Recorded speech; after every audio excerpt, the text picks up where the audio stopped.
And the first person I'm very, very happy to introduce is Noor De Fooz, who is from the University of Antwerp. Noor's thesis that she wrote was about the exhibition of books and other historical text in museums, with a particular emphasis on visitor experience. So, Noor, welcome to the webinar, and please do share your presentation with us. Thank you for the introduction. I will share my screen.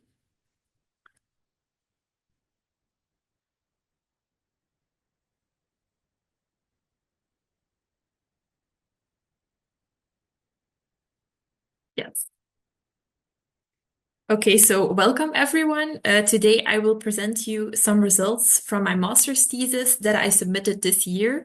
It is titled Exhibiting the Written Word in the Museum, a research study about visitor experience in Museum Plantin-Moretus.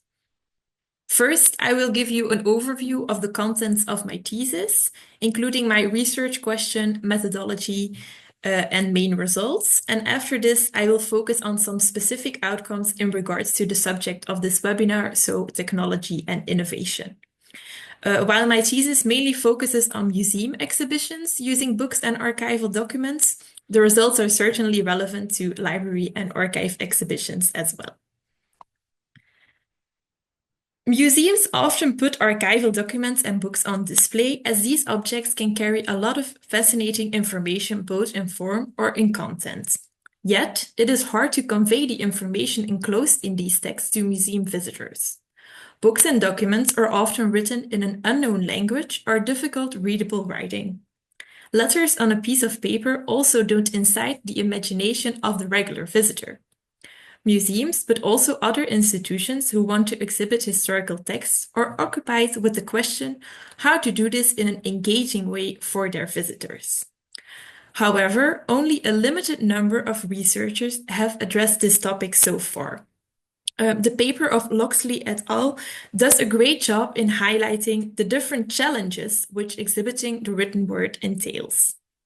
Fewer people focus on possibilities or principles that facilitate the engaging presentation of historical text. Important names to note here are Helen Vincent concerning library exhibitions and Peter Lester concerning archive exhibitions. My research aimed to enrich the limited scientific literature on exhibiting the written word with the experience of visitors. So my master's thesis took as its research question, how do visitors experience historical texts exhibited in a museum? The term historical text thereby encompasses all physical text handed down to us from the past, including handwritten books, printed books, and archival documents. I also use the term textual objects for this. The research question was answered through a case study at Museum Plantin-Moretus in Antwerp. This museum consists of the house and workshop of the Plantin and Moretus family, a well-known printers family in Antwerp. The rich collection entails printing presses, materials for printing, historical interiors, and early printed books. The museum has its own library and archive. At the moment, the museum exhibits numerous printed books, alongside some handwritten books and documents in its permanent exhibition. My thesis was divided into two parts. Firstly, based on my literature review, an academic framework on the display of historical texts was outlined. To complement the limited number of scientific studies on the subject, the approach of 7 international collection institutions was examined in practice. Then in part 2, I examined the case study. First, I identified the current approach of Museum Plantin-Moretus, and then I drew a picture of the visitor's reaction to the museum, to how the museum exhibits historical text by use of 2 methods.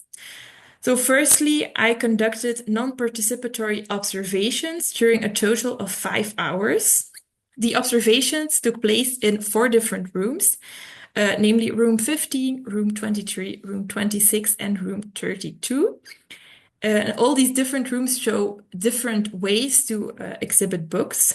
For example, in some rooms, there are highlighted books that have their own audio label that visitors could scan and listen to audio. There are also the normal text labels. Then in room 26, there is also a digital library where visitors can browse through digital replicas of some books.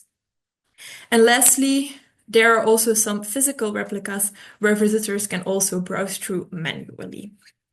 In this way, it was possible to observe a total of 323 visitors. I also conducted an oral survey of the museum visitors. This consisted of both closed and open questions. And in these questions, I first probed for age, how often people visit museums, and what type of museum visitor the respondent was. To find out the type of museum visitors, 5 response options were given, each corresponding to one of the 5 types of museum visitors according to Falk's division. So explorer, facilitator, professional/hobbyist, experience seeker, and recharger. I then asked 7 questions about visitors' engagement with textual objects.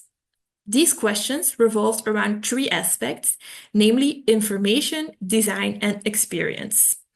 The survey was provided in Dutch, French, and English, and this way I was able to question 100 visitors in total.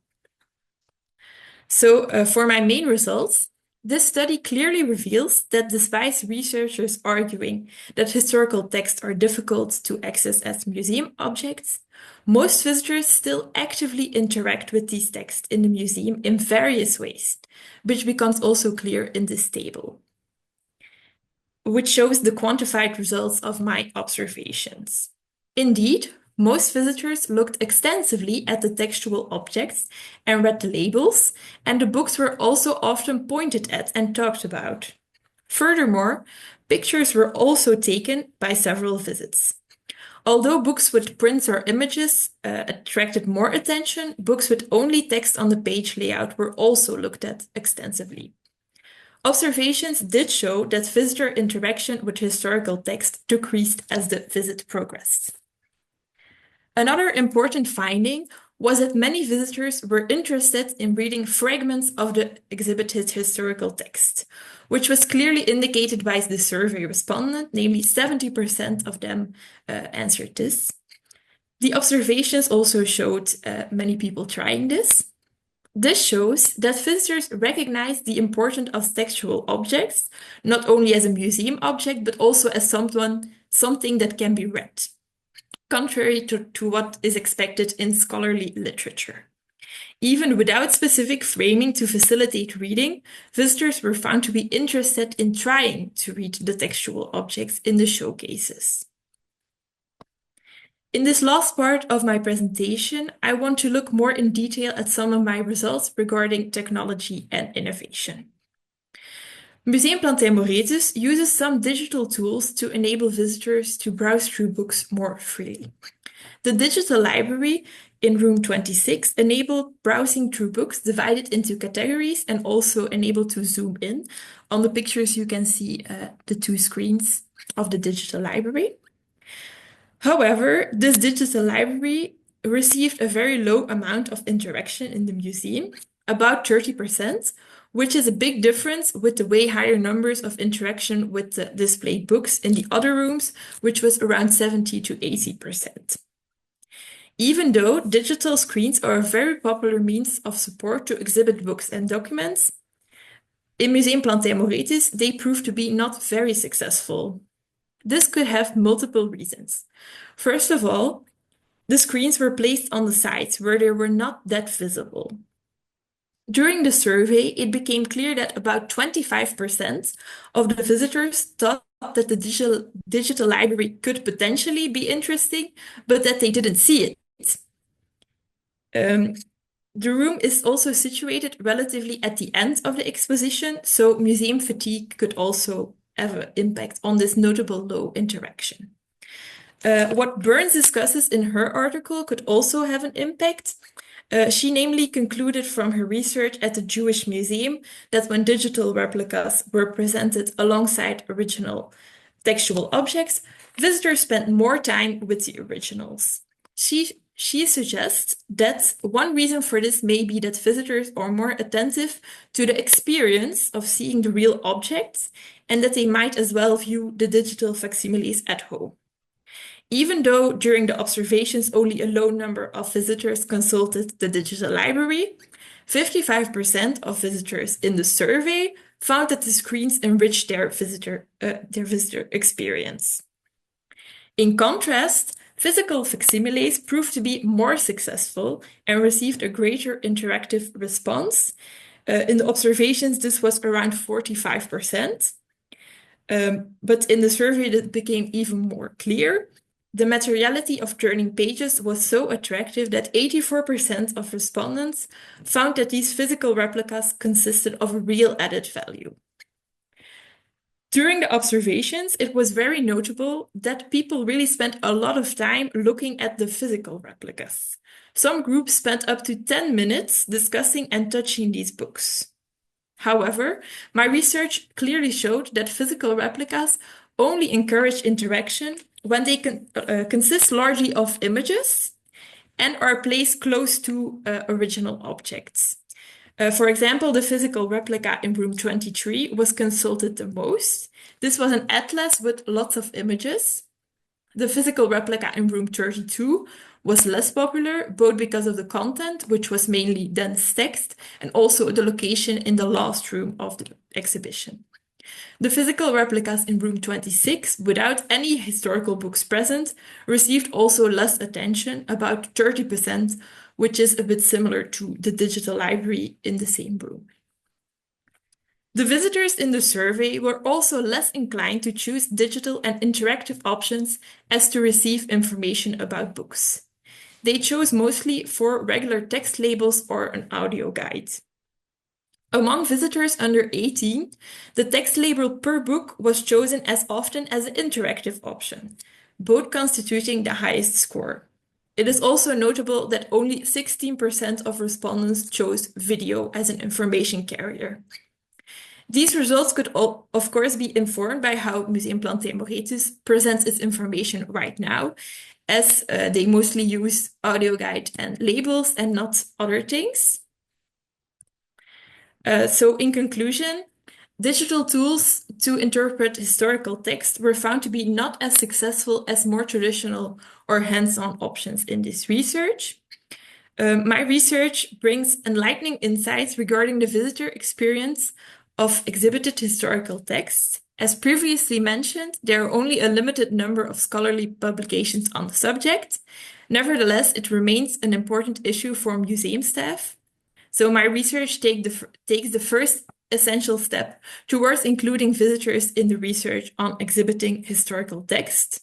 However, there is still need for more studies on both the display of textual objects and the visitors' reactions to them.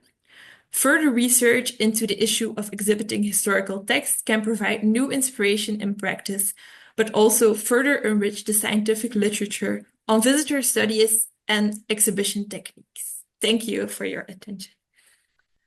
Thank you, Noor. Thank you. Goodness me, that's so much richness in what you have presented for us.